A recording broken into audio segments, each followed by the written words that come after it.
The PwC Assets and Wealth Management European Regulatory Team propose you today a tour across Europe to discover key national regulatory initiatives. In this video, we will zoom on UK, Switzerland, Ireland, Luxembourg, France and Germany, as a lot is happening there. Well, let's start with a walk through the FCA 2016 business plan. Andrew, can you tell us about it? This annual publication, from the 5th of April this year, has quite a lot of uncertainty in it too. Not only is there the underlying theme of Brexit, there's a new chief executive, and there's a whole variety of political initiatives that again present challenges for firms as they come to think about the pensions changes as an opportunity or potentially a threat for their business. Thinking specifically about asset management and wealth management, the regulator highlights the market abuse regulation and MiFID II as two key areas where they need to work this year. The fair and effective markets review and the impact and creation of a senior managers and certification regime for the asset management sector is something that clearly will be on a lot of our clients' radar. And of course, the asset management market study, in which a lot of clients have recently had to put a lot of data into the work, we're expecting to see an interim report on in Q3 this year, and then a final report in 2017. Sabine, what can we actually learn from the Swiss experience?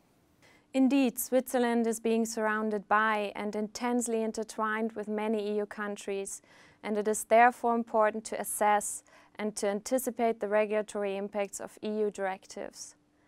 The Financial Services Act and Financial Institutions Act in Switzerland integrate directives ensuring equivalence with MiFID, PRIPS and the EU Prospectus Directive. Another area of attention is the current delay of the adaptation of the passporting regime within the AFMD. Since no further passporting rules are currently foreseen, we do not see any strong impact. However, Swiss rules need to be harmonized with the rules of the EU directives, such as the remuneration requirements under UCITS 5, as already indicated for AFMD before. In Switzerland, we are also carefully looking into local initiatives, such as the ECAF, for instance. Can you tell us more about it? As it's 1 year since the implementation of the new ICAF fund law in Ireland, I'd like to wish the ICAF a happy first birthday.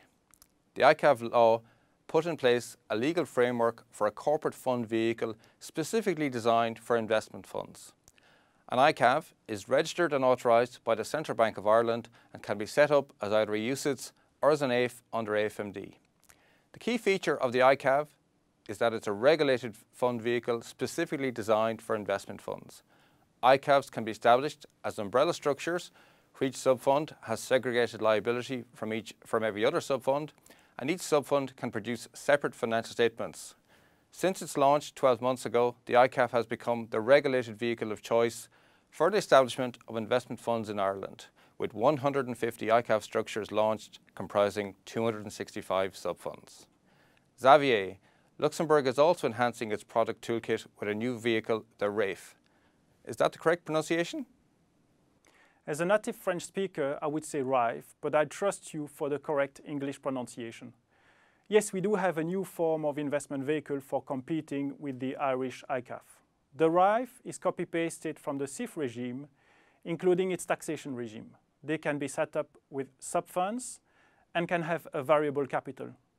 Both SIF and RAIFs are investment vehicles dedicated to well-informed investors. Unlike SIFs, however, RAIFs are only indirectly supervised by the CSSF through their manager, which reduces the time to market before launch. All RAIFs must be AIFMD compliant, which means that they must have a EU-based licensed AIFM and a local depository compliant with the AIFM directive requirements. As a counterparty, they benefit from the distribution passport to professional investors. We are expecting the RAIF regime to come into force in the next weeks. Laurent, I have a question for you. In Luxembourg, we are always keen to know what our big neighbor France has in the pipe.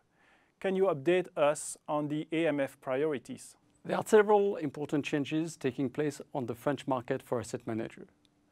The first topic is the Frog Initiative, which is for the first time the fact that the French regulator, AMF, is teaming up with the Asset Management Trade Association, AFG, to lead a transversal initiative to improve the visibility and distribution of funds registered in France.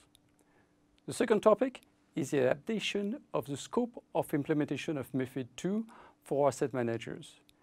And the recent decision, contrary to what happened with MiFID I, that asset managers will be excluded from the scope of MiFID II, except of course if they were to provide discretionary portfolio management or investment advice. The third item is the creation of a new type of legal vehicle for private equity funds called Société de Libre Participation, or SLP. The aim of this new legal framework is to create a partnership à la française. The last change, which is worth mentioning, is the amendment of the banking monopoly, which has just been introduced by the budget law of 2016. Joachim, maybe you could tell us if a similar change is taking place in Germany. Laurent, yes, indeed. In Germany we have seen similar developments on occasion of the UCITS 5 implementation law. They have been introducing direct lending funds and rules that funds who bought loans on a secondary market may restructure loans without having a banking license. So there we are at even with the other European jurisdictions, and I foresee quite a lot of work in the German market, especially with regard to these loan funds. We hope that you have enjoyed this video and that you find it informative. If you would like to know more about any particular topic, do not hesitate to contact any Asset and Wealth Management Regulatory team member. As a team, we intend to update you with similar video in the future. So stay tuned!